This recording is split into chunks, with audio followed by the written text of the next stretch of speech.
start off, though, with this slide, which shows how miserable we all are.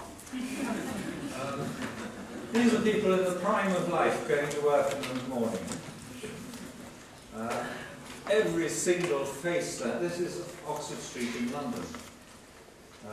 That's Oxford Street Tube Station behind. Some of the people look as if they're about to have nervous breakdowns. Even the ones talking to friends on phones look as miserable as everyone else. And it reminds me that in a way what I'm talking about is a sort of contrast between the material success of our societies and their many social failings. What I have to say, though, is as simple as this: that if you have bigger income differences, bigger material differences between rich and poor, you get more of a whole host of social problems. Our work is sometimes called a theory of everything because we deal with the tendency for more unequal societies to have not only worse health and more violence, more crime, more drug problems, more mental illness, more teenage births, more obesity. You know, it sounds like a bit like a theory of everything, but actually it's a theory of problems which have social gradients. Problems that are more common at the bottom of the social ladder.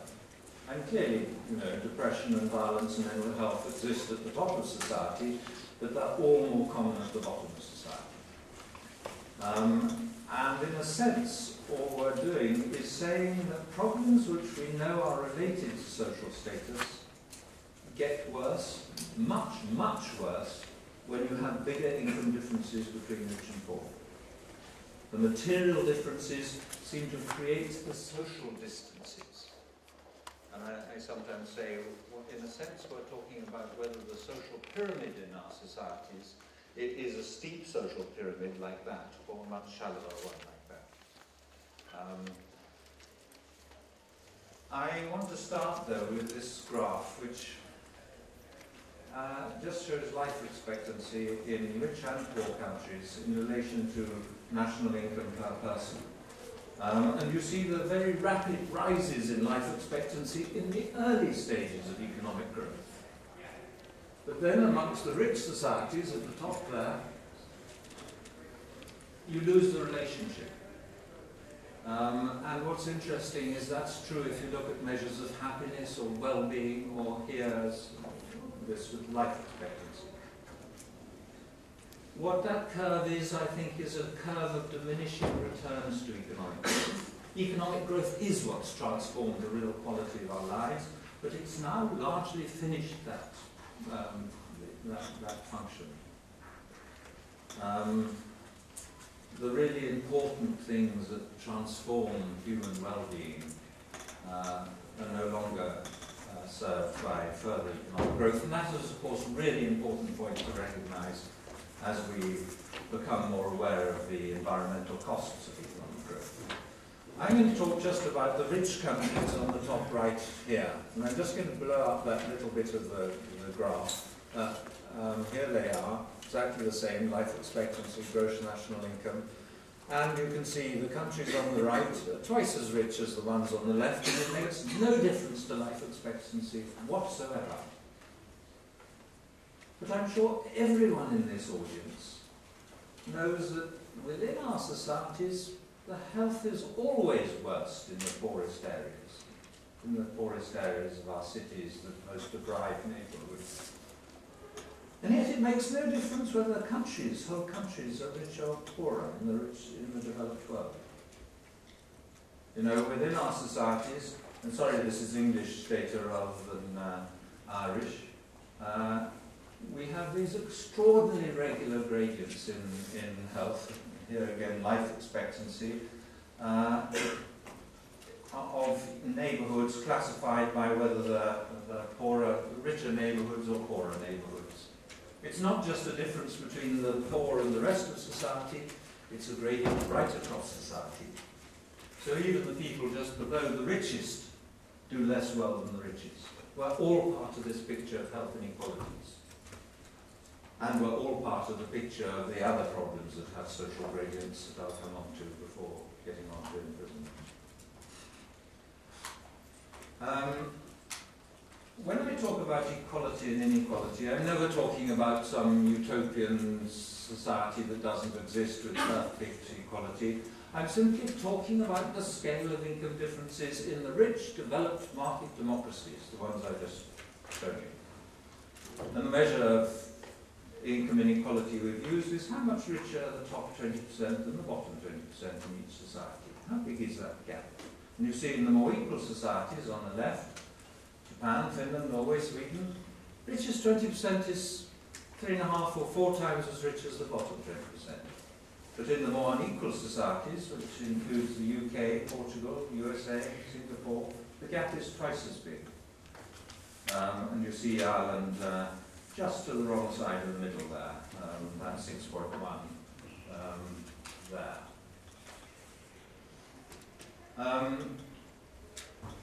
And I think we think of these societies as much of a muchness, you know, they are all market democracies and we have our holidays there and so on.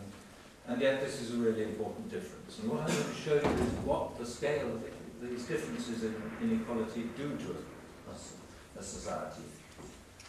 We collected internationally comparable data from various international agencies like WHO, OECD, the World Bank, various other sources, on all these different outcomes, all ones with social gradients. And we put them together in one index. They're all weighted equally, so where a country is a sort of average for these things, influenced as much by trust as life expectancy, as imprisonment or anything else. And this is the measure of income inequality I've just shown you. So the more unequal societies, USA, Portugal, UK, do worse on all these kinds of things. And the more equal countries do better on all those kinds of things. And yet again, if you look at that same index up the side, but this time in relation to gross national income, there's no connection anymore. And in case, you know, our chair mentioned a number of people who try and criticise this stuff. So far we haven't come across a good criticism, I suppose partly because we thought about it in more detail than anyone else, obsessively for years. But one of the criticisms people suggest we've just chosen problems to suit our argument. We did a paper in the British Medical Journal on the UNICEF Index of Child Wellbeing. You know, this is our index of mainly adult outcomes, but the UNICEF Index of Child Wellbeing, put together to measure child wellbeing in rich countries, it has 40 different components. Basically, they just put everything in they could find relevant to child well-being. So whether kids have books at home, whether they can talk to their parents, whether there's bullying at school, how they do educationally, what immunization rates are like, it all goes into the index of child well-being. And here it is in relation to that same measure of income inequality. The more unequal societies with lower levels of child well-being. And once again, if you look at child well-being in relation to national income per person, it makes no difference if some societies are twice as rich as others. You know, we talk a lot about child poverty as the problem without distinguishing between relative poverty and absolute poverty. But the data is absolutely clear. What matters now is how unequal the societies children are growing up in, where families with children are in relation to the rest of us. That's what matters. And the idea that, you know, incentives to industry and more economic growth will lift children out of poverty and it's doing the damage. That's not the issue. It's the differences between us that matter. I want to show you now some of the separate components of our index, just to go through them quickly. This is a measure of trust from the World Value Survey. I may say we never decide which measures are comparable with which, we just download the ones that other people have decided are comparable. So we use the data as WHO has it, or as the World Value Survey has it, or as OECD has it. We don't make those decisions and decide, well, we don't like this thing in this country's data and think it's not comparable, we'll leave it out. We never do that. If our source has data for one of the countries we're looking at, it goes in. But anyway, this is a measure, the proportion of the population who agree that most people can be trusted. A really important measure of the social fabric of a society. And you see it drops as low as 15 or 20% in the more unequal societies. But in the more equal ones, it's 60 or 65% of the population who feel they can trust others. If you look at measures of social capital, the strength of community life, people's involvement in community life, it's exactly the same picture. There are now quite a number of studies showing that. And indeed, I think what the data is telling us is that that old intuition that inequality is divisive and socially corrosive, that we imagined, I think most of us thought this was some sort of little private hunch we had. But actually the data says that is profoundly true. Truer than we ever recognized. If you've got to walk home alone at night in one of our big cities, you would feel much safer doing it in one of the more equal countries. I may say we did all this work twice. We did it on the rich developed countries, and we repeated it, wanting a separate test bed on the 50 American states, where we were asking just the same question: do the more unequal states do worse on all these kinds of things? The picture is almost exactly the same. So here is that same measure of trust, this time from the federal government's General Social Survey, a similar scattering of points, showing again that more unequal states have lower levels of trust. This is mental illness, which of course is relevant to imprisonment.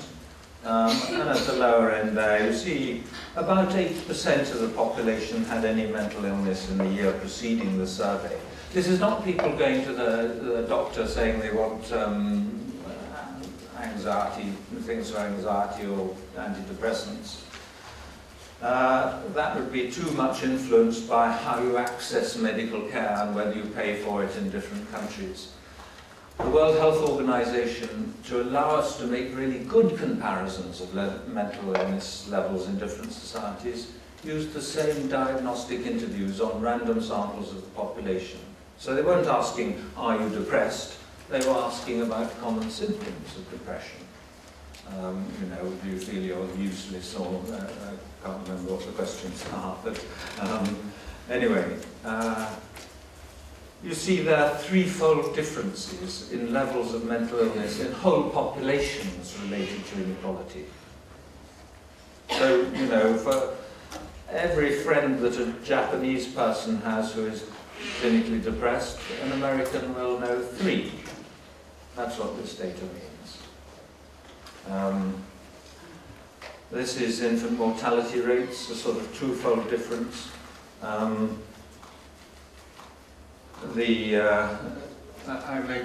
may as well point out Singapore here. That's an indication that we put in the data whether we like it or not.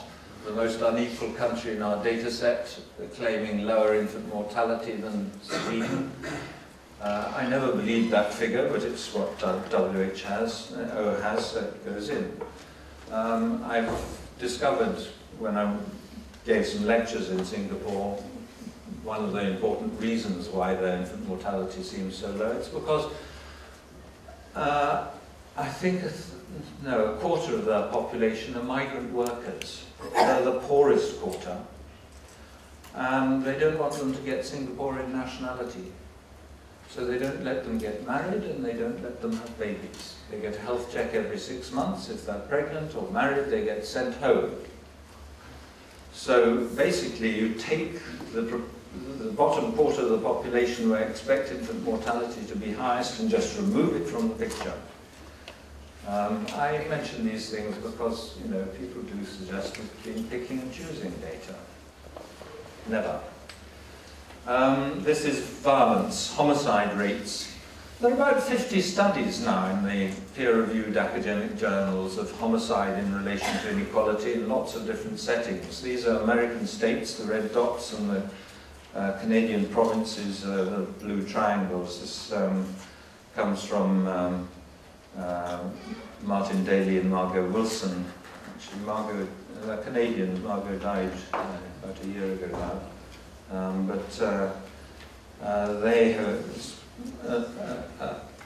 They are really the foremost people researching the environmental factors leading to violence and homicide. I suppose because they're Canadian, they added in the Canadian provinces. But look at the scale of the differences. Down here you've got about 15 homicides per million population, and it goes up to 150. So it's a tenfold difference in homicide rates related to inequality. This is teenage birth rates. Similarly, tenfold difference. It goes from about 5 births per 1,000 women in their teens. Ireland has just under 20, UK just over 30, the USA over 50. So a tenfold difference overall. This is social mobility. I think this is an important graph because increasingly there's a tendency to say that inequality, big income differences, are fair if everyone can find their appropriate level in society. But actually what this shows is that societies with more inequality of income have less social mobility. The measure of mobility is simply I'm afraid it's rather male, I didn't put the data together. It's do rich fathers have rich sons and poor fathers have poor sons? What is the correlation between father and son's incomes? And basically, father's income is much more important in the more unequal countries. This has now been replicated by one of Obama's economic advisors on quite independent data. But we like to say if Americans really want to live the American dream, rather than just dream it, they should go to Denmark.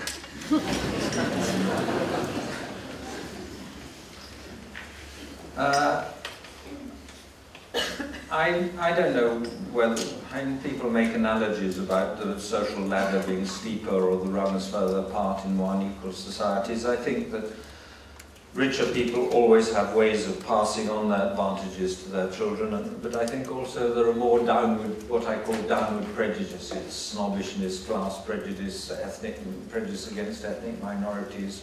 I think all those are intensified. A greater tendency to regard the rich as brilliant and the poor as trash in more unequal societies, more of those prejudiced views. Which I think is an important background to understanding the effects of inequality. Okay, imprisonment. Huge differences in rates of imprisonment between more or less equal countries. Note that this is a log scale up here, which means the difference between 1 and 10 is the same as the difference between 10 and 100 or between 100 and 1,000. It's harder to judge where intervening points are on log scale. If it wasn't a log scale, this would go zooming up there and the USA would be somewhere off the top. But the intervening numbers are usually higher than one would expect. So 40 is about there, 40 prisoners per 100,000 population, and you've got 400 there. So again, a tenfold difference in the proportion of the population locked up in different countries. The most important reason for that is not more crime. Some of it is more crime, but we found papers, for instance, looking at the rise in American prison populations while their inequality was rising, and they said that only about 20% of it was more crime. Most of it is more punitive sentencing. And I noticed that the man who in our government's reshuffled, was it yesterday or the day before, who has ceased to be Secretary of State for Justice, Kenneth Clarke, he was a minister responsible for prisons under Thatcher, when prison populations are half what they are now. During the Thatcher period, there was a huge rise in prison in inequality, which has led to a huge rise in prison populations. Ken Clarke said very recently that prison populations have gone up so much because of, and he put it down to the tabloid newspapers endlessly calling for harsher sentencing. But somehow society's become more punitive. I've put in the American graph. That's the same graph for American states. The differences are not so big. You've got sort of threefold differences in the proportion of the population in prison. You probably know that some American states have spent more on prisons than on higher education institutions in recent decades. It's interesting. People often, you know, they think that keeping small income differences is a way of leads to increases in public expenditure.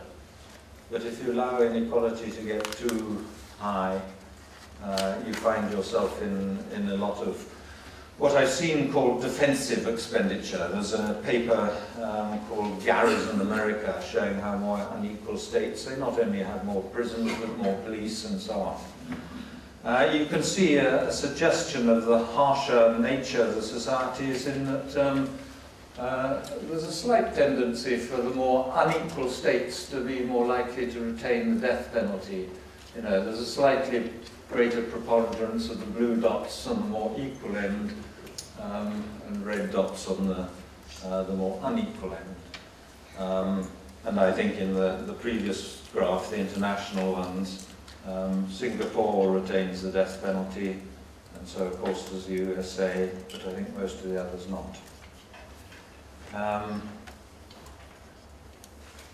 The prison regimes themselves seem to be harsher in more unequal states and countries.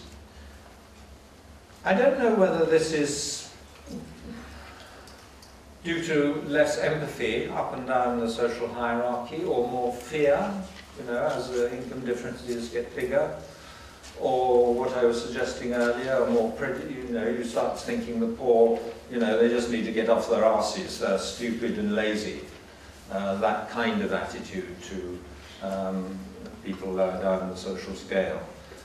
I don't know which of those it is, but I think you probably need to see this societal effect on the scale of imprisonment as related to, for instance, the stuff I showed you earlier, that trust is lower in more unequal societies, that community life weakens, we have less to do with each other.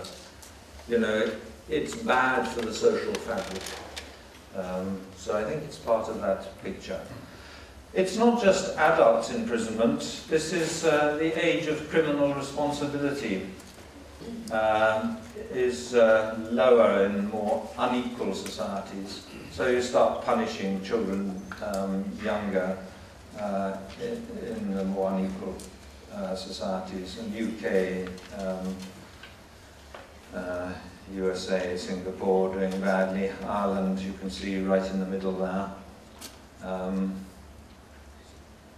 But I think when we talk about prison regimes and these legal issues around age of criminal responsibility, we don't see these, well, they are almost invisible societal influences.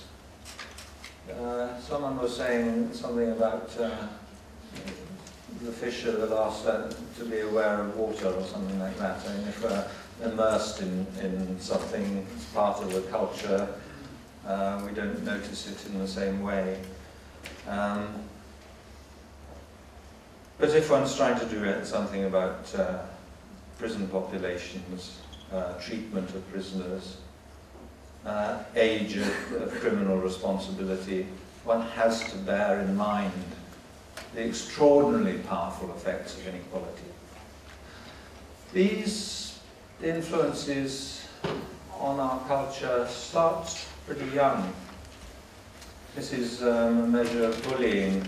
Somebody else's data in schools related to inequality. It's a different measure of inequality, but the more unequal societies, again on this side. It's interesting, we looked at bullying on a different data set and got exactly the same correlation. Juvenile violence on other measures also related to inequality. To understand this, I think one needs to think, I suspect, more about monkeys than about Marx.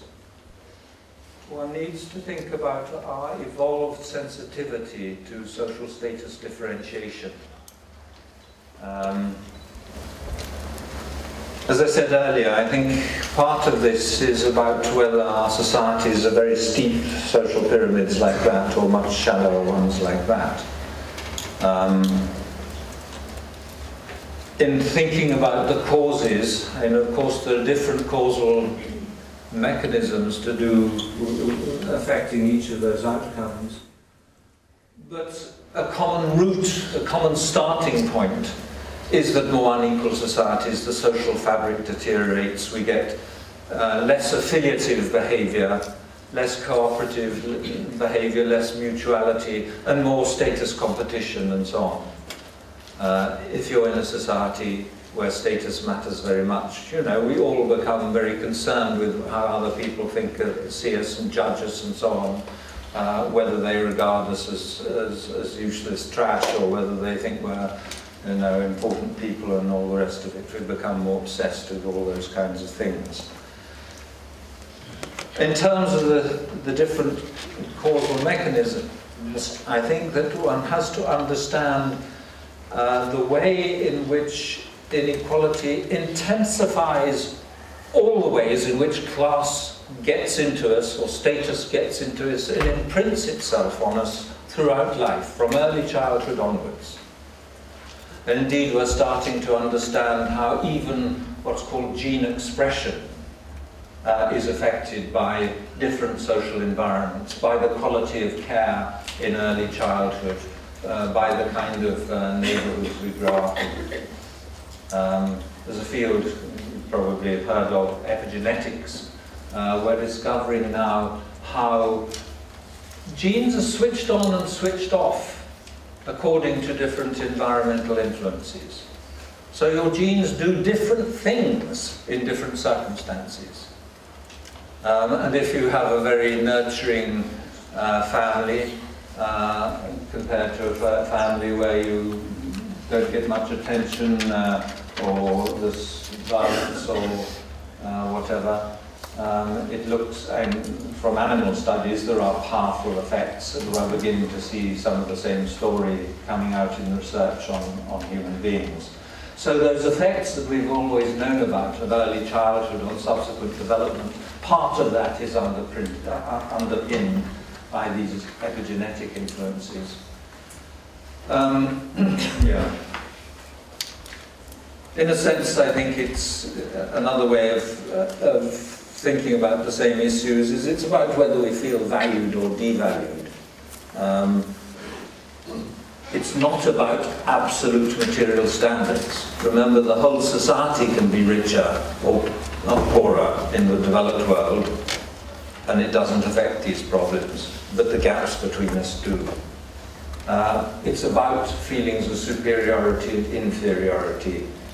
And because that becomes more important, it intensifies status competition and consumerism. You get more status insecurity, more worry about how we're seen and judged and so on. Social evaluation anxieties. I come at this from health. You know, for a long time I just looked at the tendency for health to be better in equal societies. In fact, that's one of the weakest relationships. Now we've looked at all these other things. But you see, one of the big changes in our understanding of the drivers of health in the rich world is that psychosocial risk factors are really powerful. For instance, a meta-analysis of 150 studies looking at friendship and health. Friendship has again and again been shown to be extremely protective of health. If you have good friends, good relationships, your health is much better. But the meta-analysis of these 150 studies said that friendship was, whether or not you have friends is more important than whether or not you smoke to survival over a follow-up period. It's not a vague wishy-washy factor, it's absolutely crucial. Low social status, these are psychosocial risk factors. Inferiority, if you like. Weak social affiliations, all measures of social connectedness seem to be protective. And stress in early life. Those are the big sources of stress. And we now understand some of the biology of chronic stress and how it affects health and other outcomes. But you know, it's these same things that are the drivers for the other outcomes as well, not just health. Low social status, issues to do with friendship, social isolation, and early childhood. And if you're trying to think about those, how they work, how they influence us, I think you need to, in a way, the insecurities you can have from low social status, the anxieties, the feelings of not being valued and so on, are very like the insecurities that might come from a difficult early childhood. Again, feeling you're not valued, insecurities and so on. And friendship fits into that, because if you have friends, you feel valued and appreciated. If people avoid you, don't sit next to you, exclude you, we all have those immediate worries that maybe we're boring, unattractive, socially gauche, whatever it is. And of course, when you get into the relationships between greater inequality and violence, the issue is not that the poor start attacking the rich. It's that people in poorer areas particularly become even more sensitive to being looked down on, disrespected, loss of face, all those kinds of things. Because in a more unequal society, we judge each other more by those kinds of issues, and it gets to people. There were a lot of studies when we started getting interested in the biological effects of stress, of chronic stress. There were a lot of studies where volunteers were invited into a laboratory. You can imagine university psychology departments inviting students in, getting them to do stressful things, doing mathematical problems maybe, having to read your marks at the end so there'd be a bit of embarrassment if you've done badly. Writing about an unpleasant experience you had, being videoed while you do something, doing a bit of public speaking. A whole range of stressful tasks were used, and people who went through over 200 of those studies, while people are doing these stressful things, they were having their cortisol levels measured, that you can measure in saliva or in blood. To see what the biological stress response was to doing these stressful things. Anyway, people went through over 200 of those studies trying to see what kind of stressor most reliably pushes up our cortisol levels. And this is what they found. It was tasks that included social evaluative threat. In the paper they say threats to self-esteem or social status where others can judge you negatively. And that's what really gets to us, affects us biologically. You can see how that relates to the sort of interpretation I was giving of these health risk factors. And I'm sure all of you familiar with prisons and prisoners know the importance of these kind of things in the lives of the people you're seeing. This is James Gilligan, prison psychiatrist in the States, talking about triggers to violence. He goes as far as saying, I have yet to see a serious act of violence that was not provoked by the experience of feeling shamed and humiliated. You know, he sees disrespect and shame as so powerful. This is another angle on what inequality does to a society. Upping the stakes in terms of how you're seen and judged. Self-enhancement, it could be labelled self-aggrandizement or narcissism up the side there.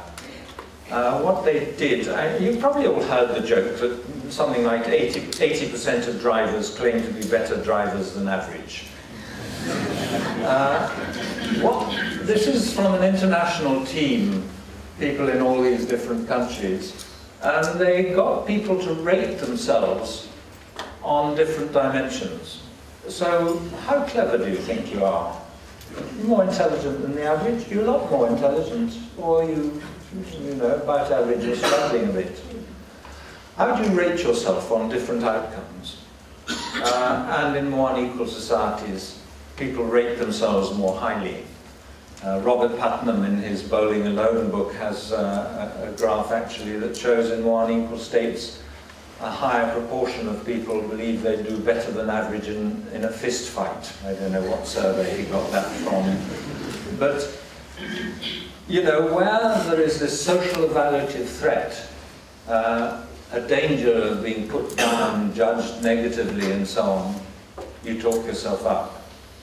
In our book, before we'd seen this data, this came out about a year ago, we said one of the costs of greater inequality we thought was that people cease to be modest about their abilities and achievements.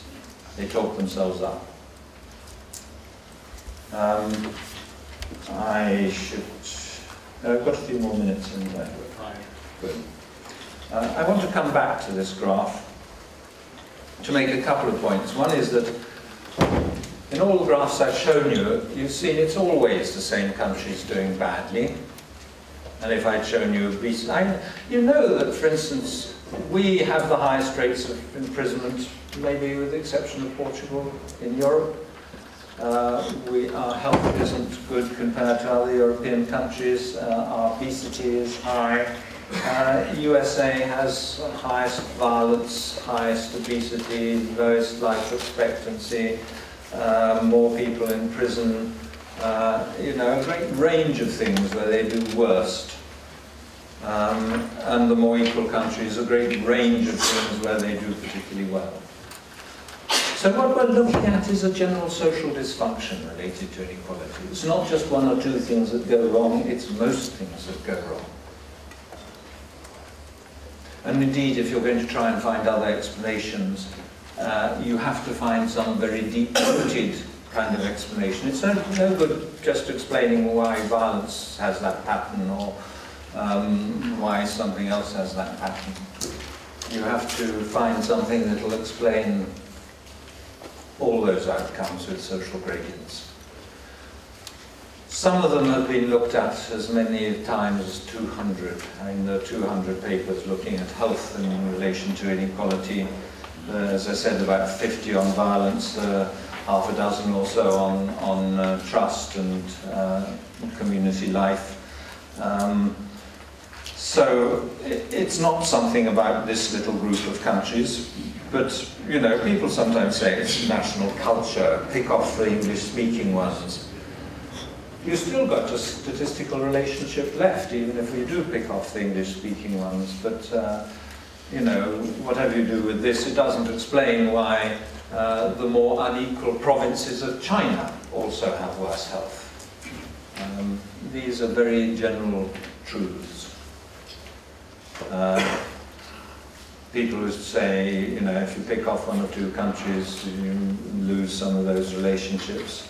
There are papers with 70 or 100 studies, 70 or 100 countries in them, so it's just not true. The other important thing about this graph is that there are quite different ways of becoming more equal. Sweden starts off with very large income differences, and it redistributes high taxes, generous benefits, narrows the gap like that.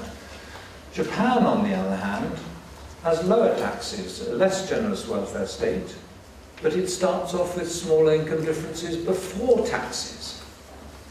And we find rather the same contrast in the American states. Some of the ones that do well do use a bit more redistribution. Others start off with smaller income differences. And whichever way you do it, it seems to confer the benefits of greater equality. So we think it doesn't much matter how you do it. I actually have a preference for reducing the income differences before tax, partly because if you manage to win a more progressive tax system or more generous benefits, the next government along can so easily undo those gains at the stroke of a pen. But I think if we get more democratic economic institutions, employee representatives on company boards, more mutuals, more friendly societies, more cooperatives, more employee-owned companies, in those kinds of companies there are smaller income differences between top and bottom, because suddenly the people at the top are accountable to the rest of the workforce. I think that the bonus culture reflects a lack of any democracy. People at the top feeling they can do exactly what they like because they don't have to account for themselves to anyone, except their close friends.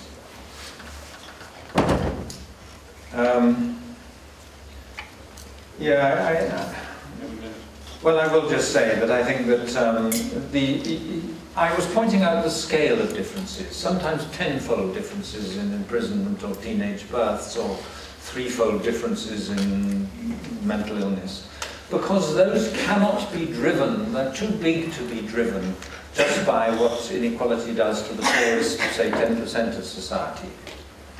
If it was all being driven by them, you'd have to infer huge differences in what was happening at the bottom of the society in more or less equal countries. But there are studies where we can compare people at each level in the social hierarchy between more and less equal societies. This is one old study looking at infant mortality rates by occupational class in Sweden and England and Wales. Sweden, more equal country, has lower infant mortality right across society. The low occupational class are unskilled manual workers, and the high at the other end are the professional occupations, doctors, lawyers, directors of larger companies, and even they have lower infant mortality in Sweden and England and Wales. The biggest difference is at the bottom of society, but even at the top there are benefits. There are about 6 data sets that give the same sort of story, that we all benefit from greater equality, but the bottom of society benefits are largest. I'll skip over those. But basically, I hope we can change our society from something as miserable as this, where we're paying large amounts to keep people often brutally in prisons, where the social fabric is seriously damaged, where we lose trust and empathy, to something a little bit more convivial. That's an Irish street party. Thank you.